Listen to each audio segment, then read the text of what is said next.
Olá, meus amigos, sejam todos bem-vindos a mais um estudo das obras de Leon Denis e nós hoje daremos continuidade ao estudo do capítulo 5, intitulado O Acontecimento dos Séculos.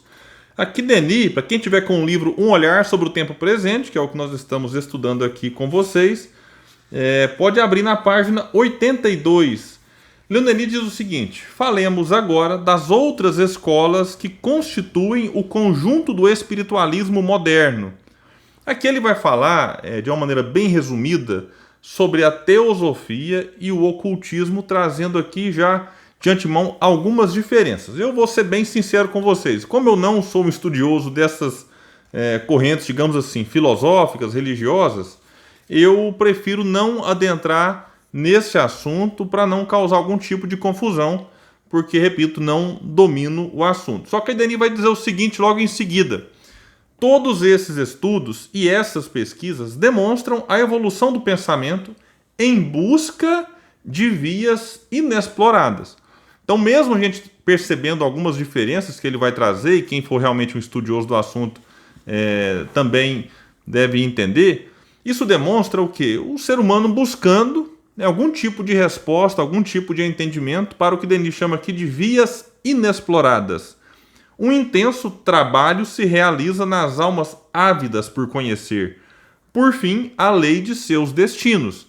E é bom lembrar, para quem se conhece um pouco da biografia de Leon Denis, Denis nasce numa família católica e chega um certo período da sua vida em que ele, vamos usar o termo mais moderno, faz um estágio no ceticismo, porque o catolicismo não lhe preenchia as dúvidas em relação a quê? Ao destino humano. Então isso incomodava Denis. Vai para o céu, vai para o inferno, para onde que vai a alma depois daquilo que se chama morte, já que no catolicismo também acreditam que nós temos alma e que essa alma é imortal. Então a gente percebe que Denis, de certa forma, viveu essa busca ali na sua adolescência até que conhece o espiritismo e torna-se espírita. Vai dizer então ele aqui na página seguinte, 85 agora: o grande alento provocado pelo mundo invisível e que impeliu a França durante a guerra apagou-se na hora da paz. Vamos lembrar, para quem não acompanhou os estudos anteriores, que esse artigo, que agora faz parte do livro Um Olhar sobre o Tempo Presente, foi escrito um tempo depois, pouco tempo depois da Primeira Guerra Mundial ter terminado. Então ele fala que existia ali, durante a guerra, um alento provocado pelo mundo invisível, mas que quando veio a paz, aí ele vai dizer que a rotina dos apetites materiais, que ficara suspensa por um momento, voltou a se impor violentamente.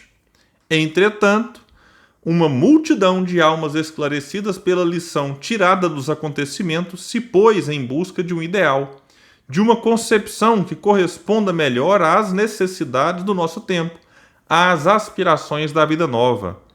Elas ainda hesitam e tenteiam. Vão bater um pouco ao acaso em todas as portas do pensamento, interrogam todas as escolas. Inicialmente, isto resulta em alguma confusão. Não obstante, quando as compararão, ora veja que Leon Denis, o espiritismo levará forçosamente a melhor, tendo em vista que é ele que, dentre todas, melhor se adapta às necessidades presentes por repousar sobre bases científicas e, por isto mesmo, é ele que corresponde às exigências do caráter ocidental. Então Denis agora vai dizer o que a gente chama de puxar a sardinha para o espiritismo. Alguém pode achar, mas isso aqui é muita prepotência. Não, Leon Denis era espírita, então é natural que Leon Denis, como espírita, talvez como eu, como muitos de vocês, consideremos que o espiritismo é aquele que melhor pode nos fortalecer, porque se eu achasse que fosse outra religião, lá eu estaria. Isso não quer dizer que a gente vai menosprezar outras religiões, outras correntes do pensamento. Não, dizendo, olha, essa aqui é a que melhor me agrada. E Denis explica por quê. Por essa questão de, na época e ainda hoje, existe esse apelo para uma explicação mais racional. Esse é um ponto importante. Não é simplesmente, não, vem cá que ele vai te consolar. Como vai me consolar? Não, bem, não importa não, depois a gente resolve isso. Não, o espírito é aquele que indaga, aquele que questiona, aquele que quer saber o porquê das coisas. Ou também o para que as coisas acontecem, como acontecem.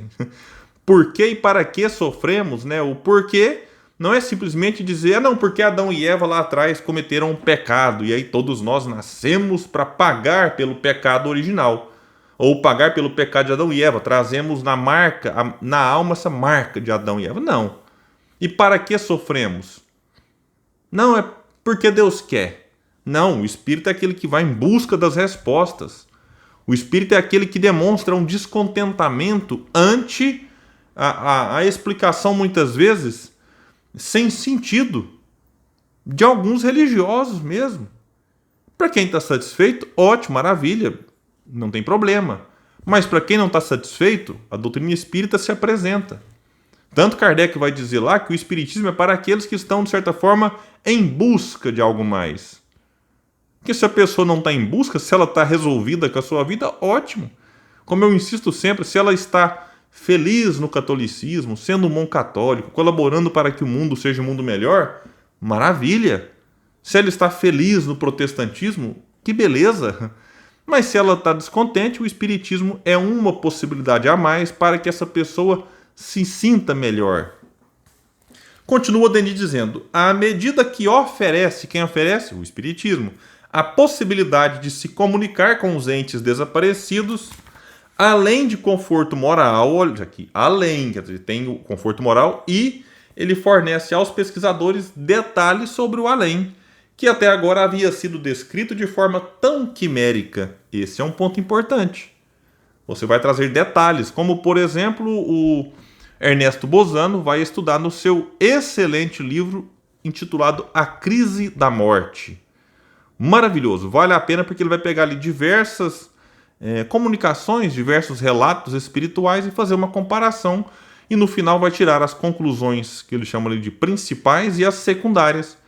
É aquilo que ele observava em todas ou quase todas as comunicações. E dali ele tira uma conclusão de que, peraí, se fosse algo isolado, só um espírito falou e nenhum outro mais, isso poderia cair na conta do médium estrambelhado, do médium que está equivocado, está mistificado. Não.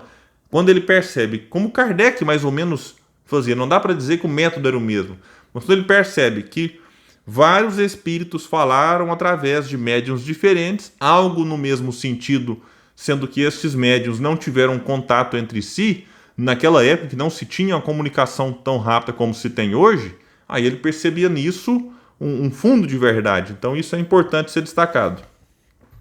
Vai dizer Denis, como já afirmamos, o caráter científico do espiritismo estabelece a sua preponderância sobre os demais sistemas e assegura-lhe um futuro ilimitado. Por que é ilimitado?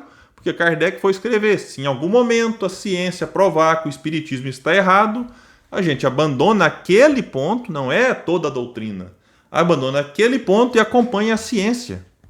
Então por isso que o futuro é ilimitado. Porque se fosse para a gente negar a ciência, quando a ciência realmente der um checkmate no espiritismo, se isso acontecer em algum ponto, aí pronto, limitou. Não, como o espiritismo acompanha a ciência, então realmente o futuro é ilimitado. Nunca é demais lembrarmos, continua ele, que foram as constatações feitas por Crookes sobre a força psíquica e a mediunidade que provocaram as descobertas da matéria radiante, bem como de todas as potências da natureza que revolucionaram a física, a química e a biologia. Existe uma estreita correlação entre todos estes fatos. Continua dizendo que os seguidores de Crookes prosseguiram o seu trabalho e hoje em dia um mundo imenso se abre às investigações dos pesquisadores, ainda espantados diante deste limiar entreaberto sobre o vasto domínio dos seres e das coisas. O espiritismo, conclui ele esse raciocínio, só pode se beneficiar de todas estas constatações científicas que vêm confirmar os ensinamentos dos espíritos. O feixe de testemunhos e de provas aumenta de tal maneira que já não é possível refutar a sua autoridade e relevância. Esse aqui é outro ponto bem interessante, que no começo você pode até refutar.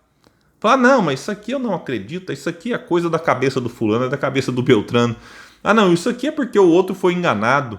Chega um certo ponto, vai dizer Leon Denis, que não dá mais para você colocar isso na conta de um simples equívoco, de um simples erro deste ou daquele, porque os fatos são abundantes.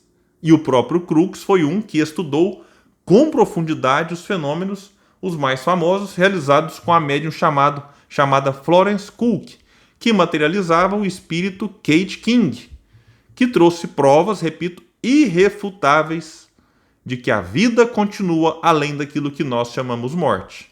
E ele, William Crookes, teve a coragem de, diante de seus pares da academia, homens de ciência, dizer que já não digo mais que é possível, mas que é real, se referindo aos fenômenos mediúnicos que aconteceram nas sessões que ele dirigiu, junto com muitos outros homens também de ciência.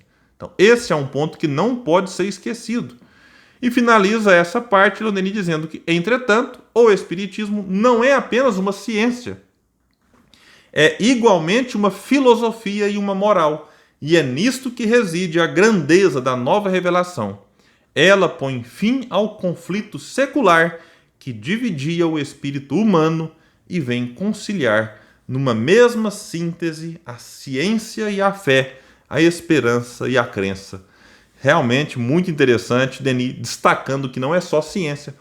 Algo que muitos estudiosos da sua época frisaram muito. O próprio Crookes, por exemplo, eu não estou nem dizendo que o Crookes estava errado, não. Que cada um, às vezes, recebe uma tarefa num sentido.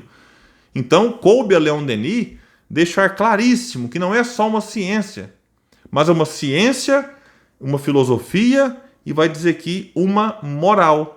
Ou, como muitos gostam de dizer, ciência, filosofia e religião. Então, isso aqui realmente, Denis fecha bem essa parte do seu raciocínio. Ele não fecha ainda o capítulo. Então, a gente no próximo estudo volta e fala aqui, fecha esse capítulo 6 do livro Um Olhar sobre o Tempo Presente. Meus amigos, eu fico por aqui e até o nosso próximo estudo das obras de Leon Denis.